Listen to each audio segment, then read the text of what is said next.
What is going on, YouTube? This is Jim, back with another video, and today I want to give you guys my review of Hello Neighbor. Now, I played this on Game Pass, and this is footage taken from my Xbox One X. This is a self-proclaimed survival horror game with adaptive AI that is supposed to learn from you. And I can tell you guys, that could not be farther from the truth.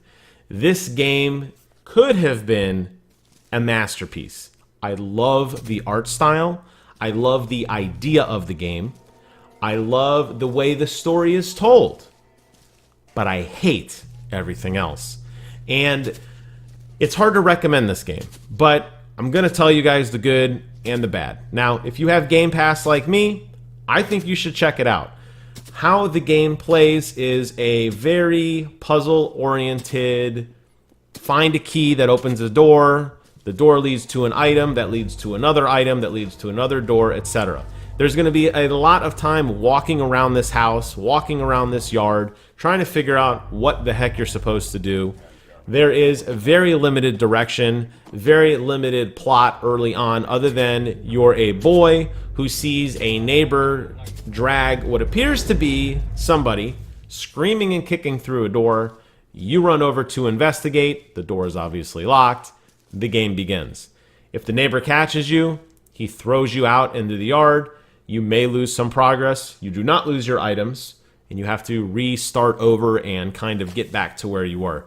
So the survival aspect of it, I guess, is that stealth element in which you have to avoid the neighbor. Now, he will come running at you for the weirdest things, and he will get distracted from you at the weirdest things. And it's very frustrating because there's no consistency here. And that's what drove me nuts about this game. I played the exact same way numerous times, doing the exact same motions over and over until I got a success state.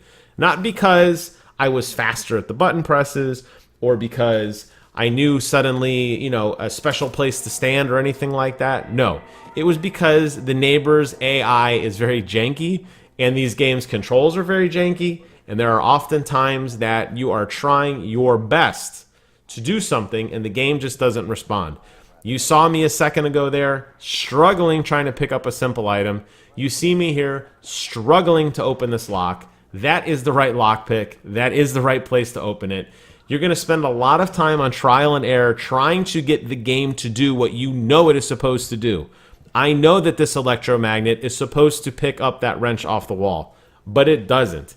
And I have to jump around and manipulate boxes until I can pull that wrench off the wall and grab it and use it to proceed to the next area.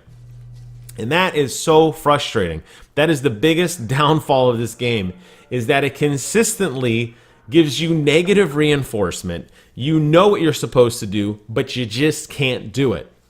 And I hated that about this. And the reviewers, other reviewers who reviewed this game that came out some time ago, also agreed with me. And I couldn't understand as I was playing this game, like, why are people bashing this? This is a really cool idea.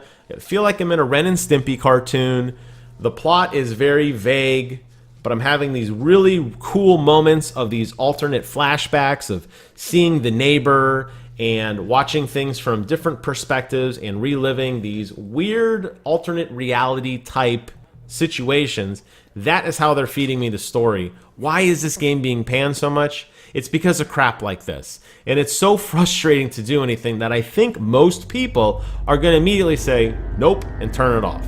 The problem is we have so many wonderful games to play today that are out right now that you can't settle for anything less. And this game definitely is a perfect example of what happens when you lack polish, but you have a great idea and great game design. Just poor, sloppy, ugly execution that really sets the game back, and it puts a very bad taste in people's mouths. Now, why this game runs so poorly on an Xbox One X is beyond me.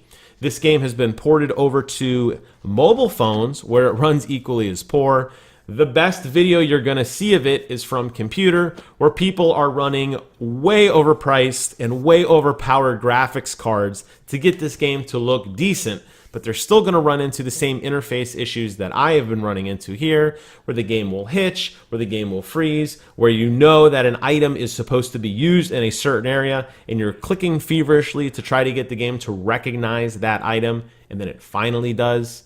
And for that, I cannot recommend this game, even though it's free on Game Pass, even though I absolutely loved the story. It was a phenomenal story that was told in a very unique way, that really slowly kind of gave you all the answers, that really slowly kind of pieced everything together. And it wasn't until the very end, when you sit back and you have this semi-abstract ending, do you sit there and think about it and really reflect on what you saw.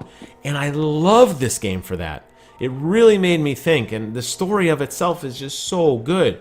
But everything else about this game is just completely broken and completely frustrating, and it's so unfortunate. I would love to see somebody go back, namely the developer, and fix this game and make it fun to play.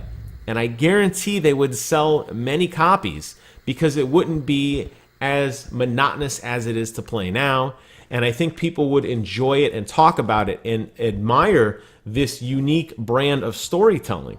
But because it is marred with so many issues, technical issues, it's just hard to recommend. If I had to give it a score on a scale from 1 to 10, I'm going to probably give it a 4. And that sucks because the story is easily a 10, but everything else hurts this game.